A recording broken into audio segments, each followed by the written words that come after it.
మురిగిన 6 నెలలకి ప్రాసెసొచ్చినట్టు ఈ ఊరిగాయ చేసి ఇప్పటికి 3, 4 వారాలవుతుంది.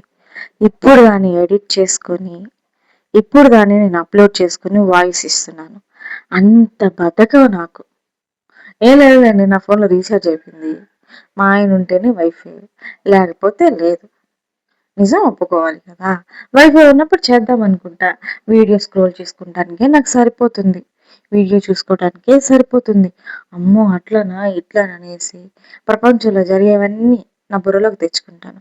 వాళ్ళెట్లా చేశారు, వీళ్ళెట్లా చేశారు, అట్లా చేశారు. అది తప్పు గదా! ఇది తప్పు గదా! అని అనుకోవడానికే సరిపోతుంది. ఇప్పుడున్న సమాజంలో స్వార్థం తప్ప ఇంకేదీ లేదు.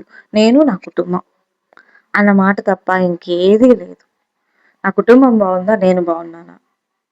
అని మాత్రం ఆలోచిస్తున్నారు. ఎదుటి వాళ్ళు ఎట్లా ఉన్నారు? వాళ్ళు ఎట్లా పోతున్నారు? అన్నది మనకి అవసరం లేదు. అది ఇంకా మా ఇంటి వరకు రాలేదు గదా! వచ్చినప్పుడు చూసుకుందాంలే. ఇప్పుడే ఎందుకు? అన్న ఇదిలో ఆలోచించుకుంటున్నారు మన ప్రపంచంలో ఉన్నవాళ్ళు. వాళ్ళలో నేను గూడా ఒకదాన్ని. ఒప్పుకోవాలి గదా! నేను బాగున్నానా? నా కుటుంబం బావుందా? వాళ్ళతో నాకెందుకు? అన్న ఇదిలోనే ఉంటాం. సరేలెండి. ఈ ఊరగాయ ఎలా చేయాలో నాకు తెలీదు. సారీ, నన్ను మాత్రం అడగకండి ఎలా చేశారనేసి. ఇది మా వదిన చేశారు. జస్ట్ నా చెయ్యి మాత్రమే పడింది. బావుందయితే. తిని ఒక అరగంట, గంటలోనే కడుపు నొప్పొచ్చేసింది.